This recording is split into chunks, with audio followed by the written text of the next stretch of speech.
À quoi pourrait ressembler l'Europe de la défense?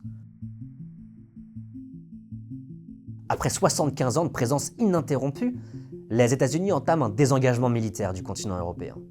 Désengagement qui fait l'effet d'une véritable claque pour les nations du vieux continent, jusqu'alors largement dépendantes de l'OTAN et du parapluie militaire américain. Le président de la République, Emmanuel Macron, le Premier ministre britannique Keir Starmer, ou encore le nouveau chancelier allemand Friedrich Merz, tous sont d'accord sur un point: l'heure est au réarmement de l'Europe. Mais concrètement, ça veut dire quoi, réarmer l'Europe?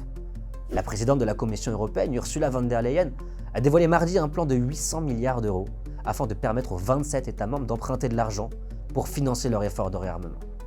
Ces fonds doivent servir en priorité à investir dans les domaines où les besoins sont les plus urgents, comme la défense antiaérienne, les missiles longues et moyennes portées, les drones et les systèmes anti-drones ou encore les systèmes d'artillerie. Une aubaine économique pour la France, qui dispose de puissants atouts industriels de la défense. Dassault et ses avions de chasse Rafale, réputés parmi les plus performants au monde. Thales, qui investit massivement le secteur de l'intelligence artificielle de guerre et des drones. Ou encore Nexter, le fabricant du canon César, un système d'artillerie plébiscité par l'armée ukrainienne et qui suscite d'ores et déjà l'intérêt de plusieurs pays européens. Mais une incertitude persiste sur le plan de la Commission. Les États membres seront-ils contraints d'acheter du matériel de conception européenne? Si rien n'est établi pour le moment, l'idée d'un programme Buy European Act monte en puissance. Un tel programme contraindrait les États membres à acheter des armes européennes, en échange de quoi ils pourront bénéficier de prêts européens à des taux d'intérêt particulièrement avantageux. Un bon moyen de couper l'herbe sous le pied aux États-Unis, qui reste le principal fournisseur de l'Europe en matière d'armement. Mais la France n'est pas la seule à disposer de puissants atouts industriels en Europe.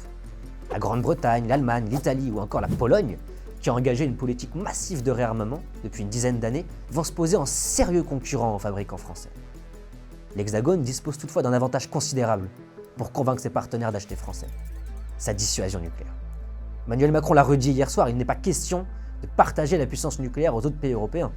Mais l'idée de faire évoluer la doctrine nationale de dissuasion au reste de l'Europe pourrait avoir un bénéfice immédiat: convaincre nos alliés d'acheter nos armes, de la même manière que l'ont fait les États-Unis pendant 75 ans. Protection en échange d'armes made in France.